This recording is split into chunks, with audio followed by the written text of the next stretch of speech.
before I even thought of running for office. It is the time when, in 2020, I created Kent Island Patriots Group.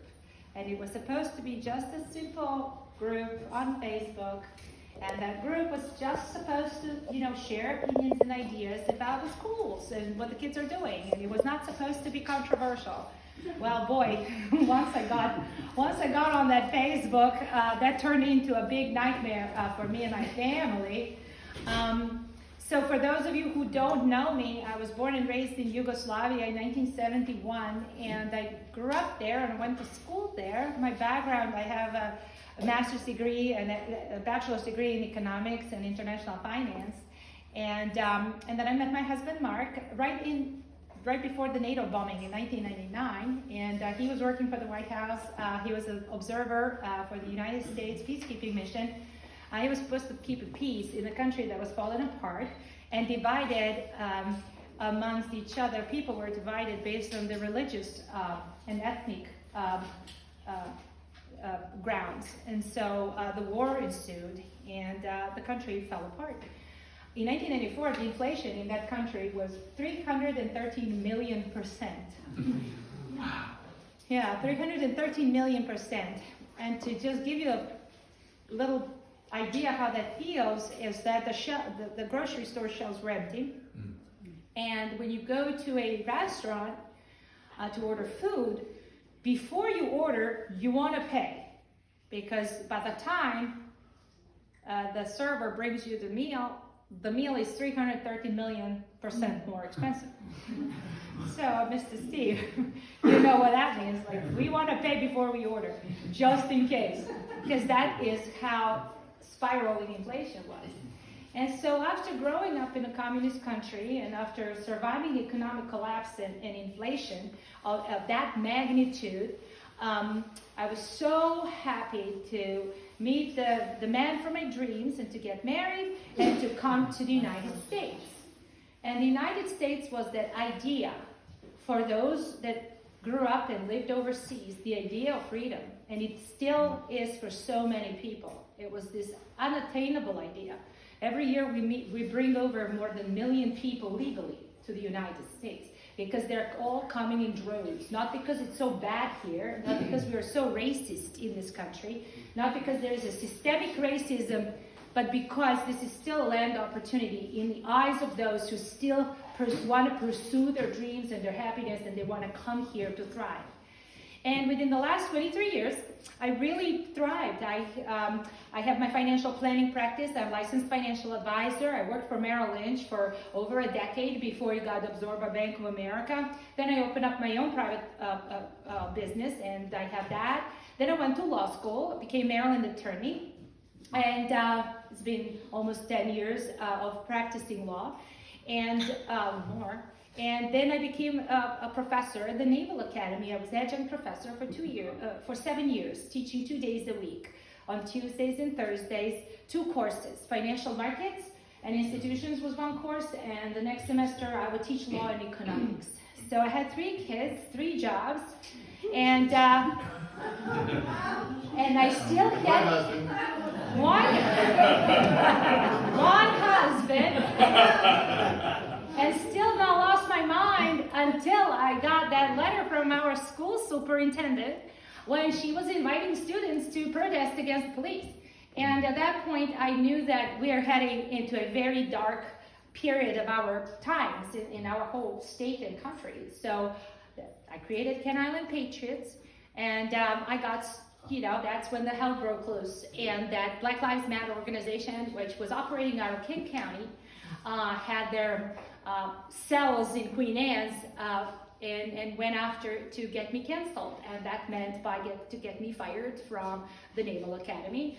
They started targeting a coordinated terrorist type of organized campaign to get me fired from work, to get me disbarred with Maryland Bar Association and Maryland Attorney Grievance Commission, only because I disagreed with the school superintendent and the policies of keeping the kids locked out from school and keeping the school shut in 2020, while she had no problem protesting against the police in our little Kent Island at the same time when Washington, D.C., Lafayette Church was burning and Antifa was rioting in D.C. So that was the time period, and I was the target. Unlike anybody else, I thought, oh, lovely, they don't know who they're messing with. So I decided that we were going to fight back. And that was the beginning of their end and the beginning of my future. And so little did I know that the first candidate for the school board was right in my house, in my kitchen. And we thought we were gonna run for the school board. And of course, if you think about it, we had July, August, and September, and the ballots were already out. It was the COVID time, so it was the emergency. And so we thought, well, since we're not on the ballot, all I can do is to try to ask people to write Mark and Helen, which is another business owner in District 3 that I knocked on door and found her, to run for the school board. She had no idea that I was going to do that. And I said, okay, you guys, she's a Marine, he's a Green Beret, why don't you guys fix those schools and try to do something?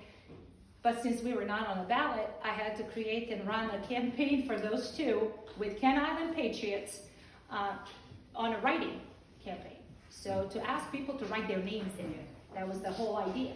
And it was never done the way we had it done in Queen Anne's. In other words, we had 13 volunteers who were standing at the polls day in and day out, giving their cards, here's Mark and Helen, and saying to people, please write Schiff and Helen, District 4, District 3. Please write Schiff and Helen, District 3, District 4. Please write. 12,000 votes later, not only that we won, but we were able to take those seats, and in a whirlwind campaign, very loud and very aggressive campaign, the superintendent split. She split.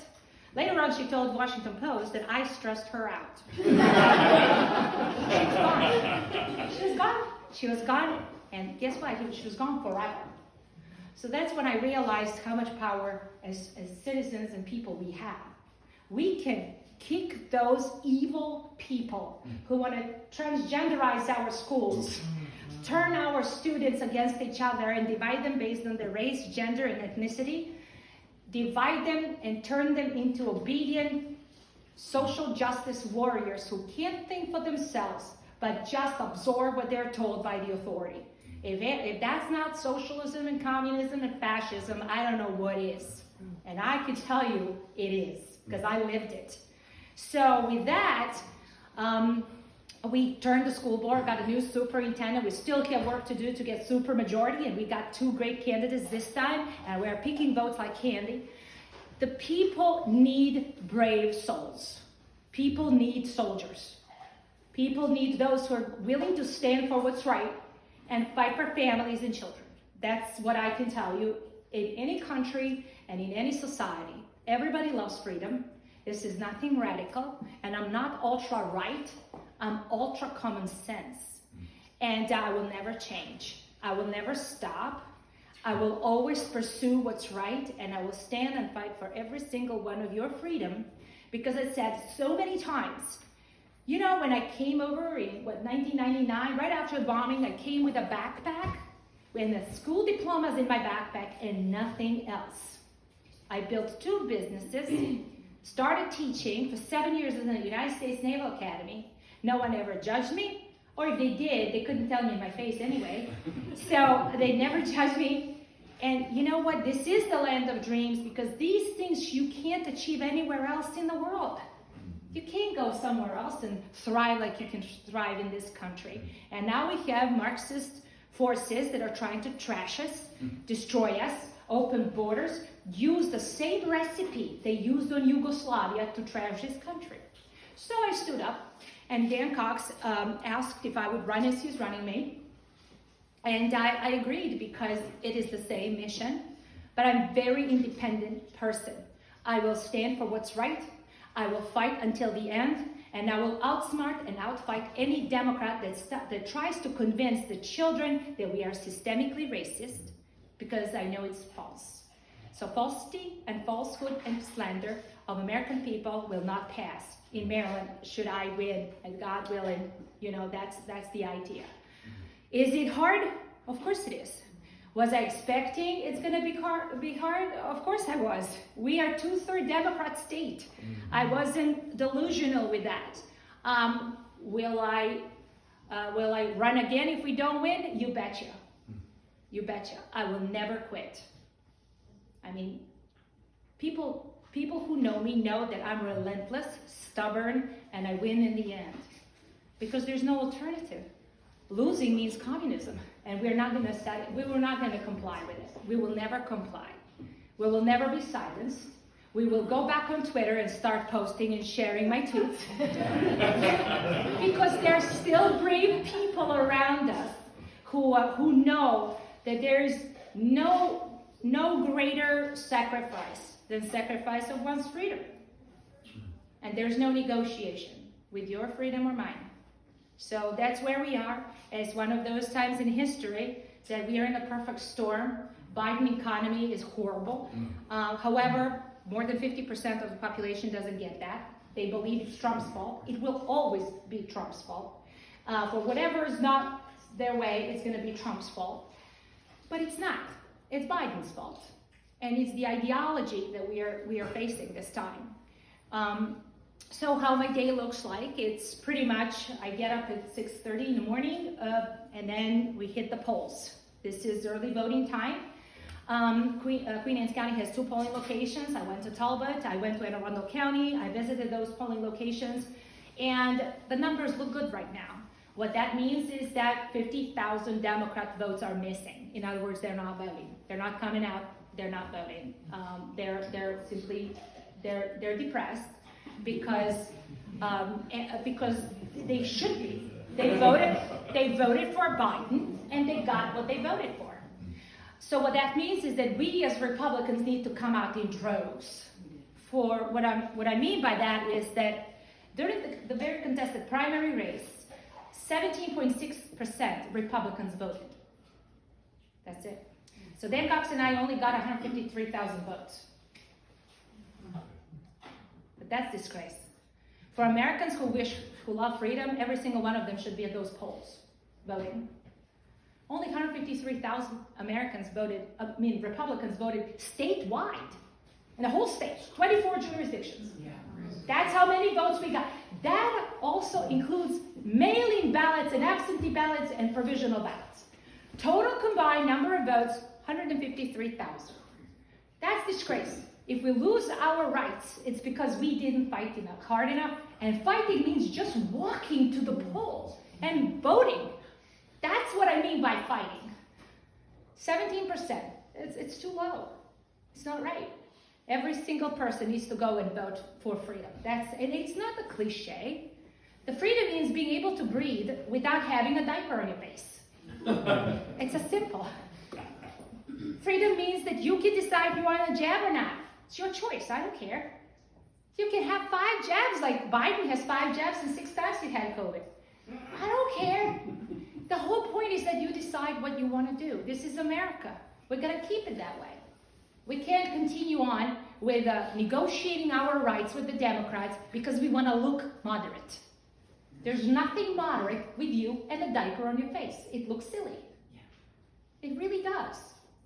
We've got to snap out of this appeasement and stand the ground. And it's not radical. It's just stand your ground to common sense and our universal values that carried us from 1776 till this day today. So trashing that would not be the nicest thing to do. So I just wanted to let you know that we're looking good. Statewide, 58% of Republicans have already come to vote. It's getting there. We're getting there. But we got to push a little bit harder. 58% of the early votes, or 58% of the Republicans? Early voting, the Republicans that are coming to each location. They're 58%, 45 to Democrats.